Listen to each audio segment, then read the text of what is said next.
My father-in-law shook my hand at dinner and said, "Thanks for taking care of my daughter all these years. Now it's time for a real man to step in." He gestured to her ex-boyfriend. The family clapped. I stood up, grabbed my coat, and said 3 words that made him collapse. The restaurant went quiet when Richard stood up. 20 family members turned to watch. Forks suspended mid-bite, wine glasses frozen halfway to lips, conversation dying like someone had hit a mute button on the entire private dining room of Carmine's Italian restaurant. "Marcus," Richard said, gripping my hand too hard across the table. His palm was sweaty. His smile was predatory. "You've been a decent placeholder, a safe choice while Claire figured things out. But my daughter deserves better." My wife stared at her plate. Chicken marsala, barely touched. She wouldn't look at me, wouldn't meet my eyes. "I'd like to introduce everyone to Derek." Richard gestured to the man beside him. Tall, late 30s, expensive suit, the kind of smile that said he'd never heard the word no in his life. Claire's first love, the one that got away. Derek stood up, extended his hand to the table like he was accepting an award. The family started clapping, actually clapping. My mother-in-law was dabbing at her eyes with her napkin like this was some kind of heartwarming reunion scene. "Derek's back from California," Richard continued, his voice carrying that particular authority of someone who'd spent 30 years as a corporate executive and expected everyone to listen when he spoke. "Made partner at Morrison & Steele, finally ready to settle down, finally ready to give Claire the life she deserves, the life she should have had." My mother-in-law, Patricia, 58, real estate mogul, woman who measured worth in square footage and zip codes, nodded vigorously. "We always hoped they'd work it out. Some people are just meant to be together." Claire's sister Amanda raised her glass, 26 years old, Instagram influencer, never worked a real job in her life. "To second chances, to true love finding its way back," everyone toasted. Crystal glasses clinking. Champagne I'd watched Richard order, Dom Perignon, $400 a bottle, 3 bottles for the table. Everyone except me and Claire. I sat there with my hands in my lap, my own wine glass untouched, watching my marriage dissolve in front of 20 witnesses who seemed thrilled about it. "What is this?" I asked quietly. Richard sat down, smoothed his tie. "Hermes. Probably cost more than my monthly car payment. It's an intervention, Marcus. An overdue conversation. You're a nice guy. Really. We all like you. But nice doesn't pay for private schools. Nice doesn't buy lake houses. Nice doesn't secure a future. We've been married 7 years," I said. "And you've been struggling for 7 years." Richard's voice was gentle now, pitying, like he was explaining something simple to a child. "Still renting that apartment in Queens. Still driving that 12-year-old Honda Accord. Still working that middle management position at, what is it, a tech company? Something with software? I'm a project manager." "Right, project manager." He said it like it was janitor. "Look, Marcus, we appreciate what you've done. You stepped up when Derek left. You gave Claire stability when she needed it. But now it's time for her to have more than just stability." Derek leaned forward, elbows on the table. "No offense, man, but Claire and I have history, real chemistry, the kind of connection you can't manufacture. We grew up together. We understand each other." "Then why did you break up?" I asked. I was 25 and stupid. Thought I needed to explore other options. Thought the grass might be greener. Derek shrugged. "Spent 10 years in California realizing I'd left the best thing that ever happened to me back in New York. I'm not making that mistake twice." Claire finally looked up. Her eyes were red, mascara slightly smudged. She'd been crying before dinner, before we'd even arrived. "Say something," I told her. "My parents think," she started, her voice barely above a whisper. "I don't care what they think." "What do you want?" She glanced at her father, at Derek, at her mother, at her sister, at the whole table watching like this was dinner theater they'd paid for. "I want what's best for our family," she whispered. Our family. We didn't have kids. She meant her family, the Hartfords. Old money, old values, old expectations. I stood up, grabbed my coat from the back of my chair, my North Face jacket, 5 years old, still perfectly functional, but definitely not designer. "Where are you going?" Richard demanded. "Away from people who think love has a price tag. Sit down, Marcus. We're not done here. We need to discuss the logistics, the timeline. Claire's attorney will need to—" "Yeah," I said, cutting him off. "We are done." I looked at Claire, really looked at her, at the woman I'd married 7 years ago in a small ceremony in Central Park because she'd said she didn't want anything extravagant. The woman who'd cried when I proposed with my grandmother's ring because she said it meant more than any diamond I could buy. The woman who was now sitting at a table full of people auctioning her off to her ex-boyfriend. "You coming?" I asked. She looked at Derek, at her father, at her whole family tree of expectations and inheritance and social climbing. "I need time to think," she said. "Take all the time you want." I pulled out my phone. iPhone 13, not the newest model, not the Pro Max, just the regular one. Opened my banking app, the one I checked every morning, the one Claire had never asked about, never wondered about, never cared enough to investigate. I turned the screen toward Richard. "What's this?" he asked, squinting at the numbers. "My portfolio, the one Claire knows about." His eyes scanned the screen, the balance at the top. His face went pale, then red, then white again. That's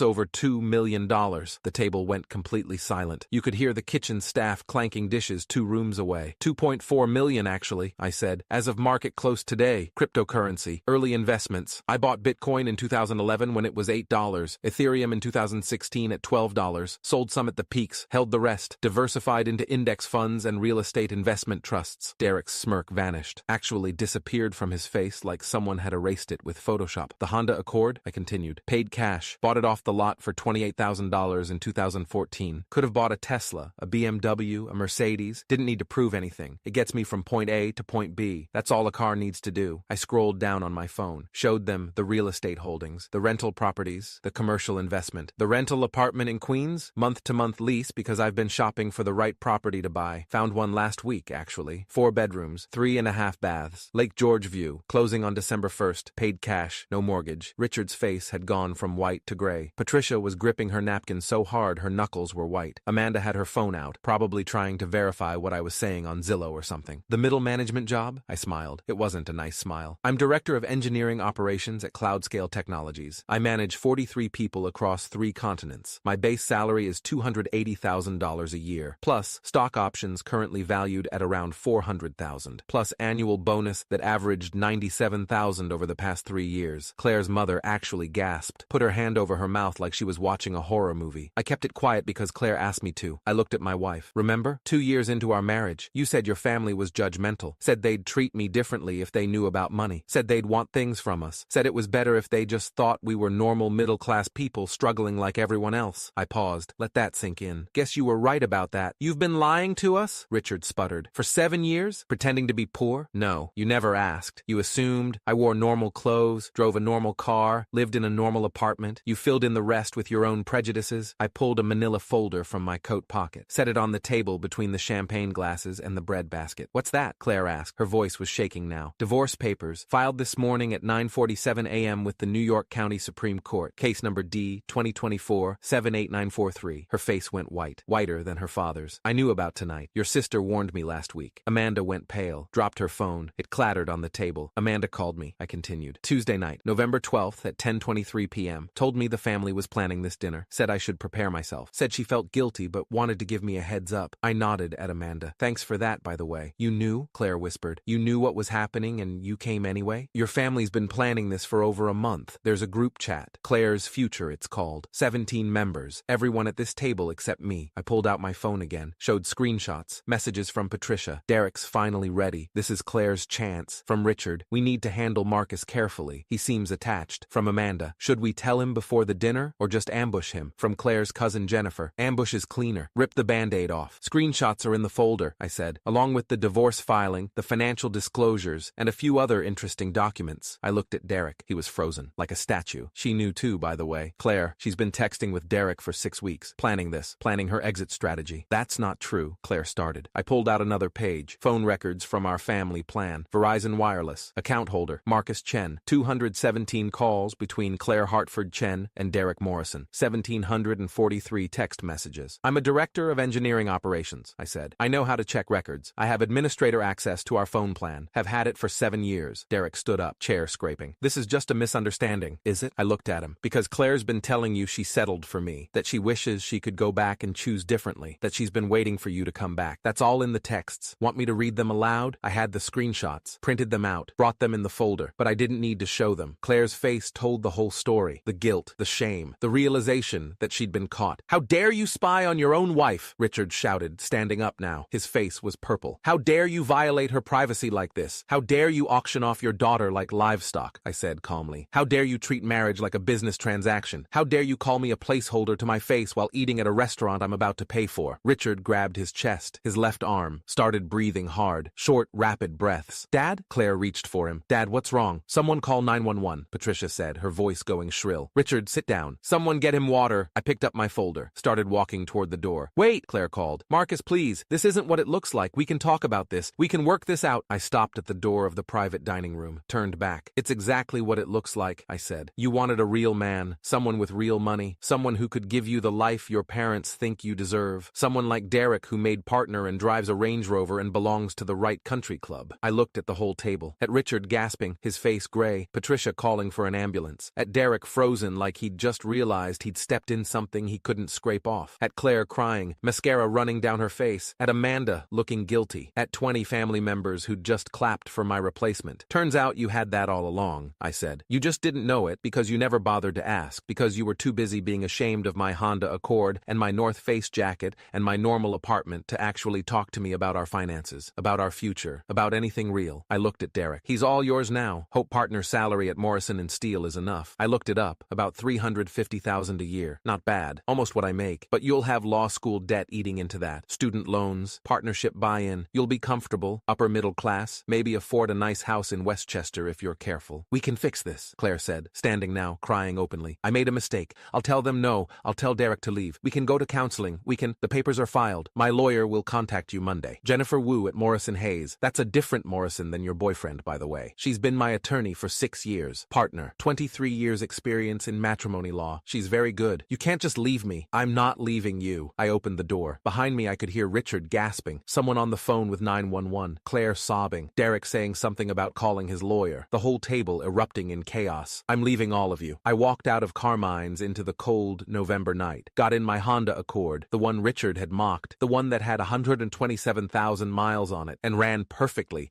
because I actually maintained it. Drove to the Marriott Marquis in Times Square where I'd booked a room for the week. Suite, king bed, room service, $400 a night, paid cash. My phone started ringing before I even got to the hotel. Claire, 37 times. Amanda, Patricia, Claire's cousin Jennifer. Numbers I didn't recognize. Probably other family members getting my contact info from Claire's phone. I ignored all of them. Checked into the hotel. Ordered a steak from room service. Watched the city lights and felt absolutely nothing. 3 days later, Jennifer Wu called me Monday morning at 9:15 a.m. Marcus, it's Jennifer. Claire's attorney contacted us. Michael Brennan from Brennan & Associates. He wants to negotiate. What's there to negotiate? He's claiming you hid assets during the marriage, that you committed financial fraud, that Claire is entitled to half of everything under New York equitable distribution law. I laughed. Actually laughed. Tell him to read the prenup. What prenup? The one Claire and I signed before we got married. Page 17, paragraph 4. All assets acquired prior to marriage remain separate property. All cryptocurrency holdings, investments, and real estate acquired with funds predating the marriage are explicitly excluded from marital property. Silence on the line. Marcus, you never told me about a prenup, because you didn't need to know until now. It's in the safe deposit box at Chase. Box 447. I'll send you the key and authorization. Did Claire read this prenup? Her attorney did. Mitchell Saunders. He's retired now, but he reviewed it line by line. Explained it to her. She signed it willingly. We have his notarized statement confirming she understood the terms. Jesus, Marcus, when did you do this? 7 years ago. Before the wedding. Her parents insisted on it, actually. They wanted to protect their future inheritance from me. Wanted to make sure if we divorced, I couldn't claim any Hartford family money. I could hear Jennifer typing. So they drafted a prenup that protected them, and accidentally protected you. Irony's a bitch. What about assets acquired during the marriage? Joint checking account has $14,000. She can have half. The apartment is a rental, no property rights. My car was bought before marriage. Her car, the BMW, was a gift from her parents, not marital property. We have no kids, no shared real estate, no shared investments. What does she get? $7,000 and whatever personal items she wants from the apartment. I'll keep the furniture since I bought it before we met. Her lawyer is going to argue you committed fraud by hiding your wealth. I didn't hide anything. I just didn't brag about it. There's no legal requirement to disclose your net worth to your spouse's family. She had full access to our joint account. She could have asked to see my personal accounts at any time. She never did. This is going to get ugly. It already is. Richard had a heart attack at the restaurant. He's in Mount Sinai. Stable condition, but they're keeping him for observation. I heard. Claire's blaming you. Of course she is. 2 weeks later, the divorce mediation was scheduled for November 28th. Conference room at Morrison Hayes. Jennifer Wu on my side of the table. Michael Brennan and Claire on the other side. Claire looked terrible. Pale. Thinner. Dark circles under her eyes. She'd been staying with her parents since the dinner. Richard was out of the hospital but on medical leave from his executive position. Doctor's orders. Reduce stress. Change diet. Exercise more. Consider early retirement. The heart attack had been mild, but it was a warning. Let's get started, Brennan said. Mid-50s, expensive suit, reputation for being a shark in divorce proceedings. My client is willing to waive her claim to the cryptocurrency holdings and premarital investments in exchange for a lump sum settlement of $750,000. Jennifer didn't even blink. No, Ms. Wu, your client hid significant wealth. My client disclosed all assets as required by New York law in the financial affidavit filed with the divorce petition. He was under no obligation to brag about his success to his wife's family. Mrs. Chen had full access to marital finances and chose not to inquire about her husband's personal accounts. He committed fraud by omission. There's no such thing in New York matrimonial law. He didn't lie. He didn't forge documents. He didn't hide accounts from his spouse. He simply didn't volunteer information that wasn't requested. Brennan leaned forward. The prenuptial agreement is invalid. It was signed under duress. months. It was signed 7 months before the wedding. Mrs. Chen had independent legal counsel. She could have walked away at any time. There was no duress. Her attorney was hired by her parents. There was inherent conflict of interest. Her attorney was licensed to practice law in New York. He reviewed the document. He explained it to her. She signed it.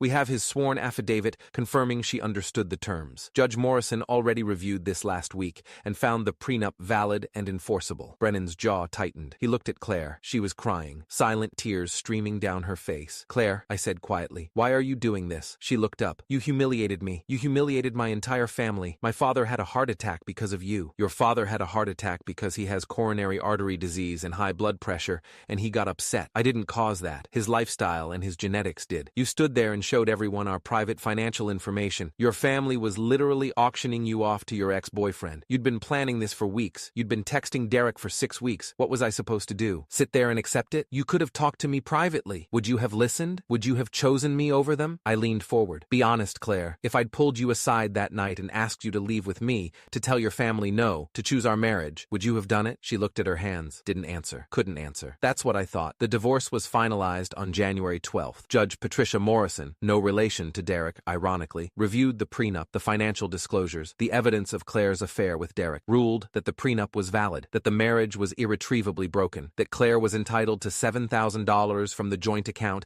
and her personal possessions. Nothing else. No alimony. No split of my investments. No claim to my cryptocurrency holdings or real estate. Claire's lawyer filed an appeal. It was denied. Claire moved in with Derek 2 months later. They got engaged in March. I heard about it through Amanda, who'd reached out to apologize and stayed in touch. They're not happy, Amanda told me over coffee in May. Derek's student loans are crushing them. His partnership buy-in was $200,000. They're living in a one-bedroom in Hoboken. Claire's working now, first job in 7 years. Paralegal, makes $45,000 a year. Good for her. Everyone should work. She realizes she fucked up. She won't say it out loud, but I can tell. She thought Derek was the golden ticket. Turns out partner at a law firm isn't the same as being a millionaire. Being a millionaire isn't the same as being happy either. Are you happy? I thought about it. About the house I'd bought on Lake George. About the quiet mornings drinking coffee on the deck. About the life I'd built without having to pretend to be less successful than I was. About not having to hide who I was to make other people comfortable. Yeah, I said. I think I am. 1 year later, I ran into Richard Hartford at a charity gala in Manhattan. Cancer research benefit. I donated $50,000. He was there with Patricia, both of them looking older, smaller somehow. He saw me across the room. Looked like he wanted to leave, but he walked over instead. Marcus, Richard, we stood there awkwardly. I heard you donated a significant sum tonight, he said finally. Cancer research is important. Lost my mother to it. Seemed worth supporting. I'm sorry about your mother. I didn't know. You never asked. He flinched. I owe you an apology, he said. For the dinner, for the ambush, for everything. I was wrong about you. We all were. Yeah, you were. Claire's miserable. In case you were wondering, I wasn't. She married Derek last month. Small ceremony. They're struggling financially. His debt is worse than we realized. They're fighting constantly about money. That's unfortunate. Is it? Richard looked at me. Or is it what she deserves? Nobody deserves to be unhappy, Richard, but people do deserve the consequences of their choices. I suppose that's true. He looked older than 62. The heart attack had aged him. So had watching his daughter realize she'd traded a good man for an expensive mistake. I hope you find happiness, he said. Real happiness. Not the kind I tried to force on Claire. I already did. I walked away. Didn't look back. 2 years later, I got remarried. Sarah, 34, architect, smart, independent. Had her own career, her own money, her own life. We met at a professional networking event. Started talking about sustainable building design. Ended up talking for 3 hours. She didn't care about my car or my clothes or my bank account. She cared about my ideas, my values, my character. We got married at City Hall. Just us and 2 witnesses. No family drama, no interventions, no expectations except the ones we set for ourselves. Bought a house together in the Catskills. Both our names on the deed. Joint finances. Equal partnership. The way it should be. I thought about Claire sometimes. About the restaurant. About Richard's face when he saw my bank account. About Derek's smirk disappearing. About 20 family members who'd clapped for my replacement. And I felt nothing but gratitude. Gratitude that they'd shown me who they really were. Gratitude that I'd had the evidence to protect myself. Gratitude that I'd walked away instead of fighting for someone who'd already chosen to leave. Some people think revenge is about destruction, about making the other person suffer. But the best revenge is building a life so good that you forget why you wanted revenge in the first place.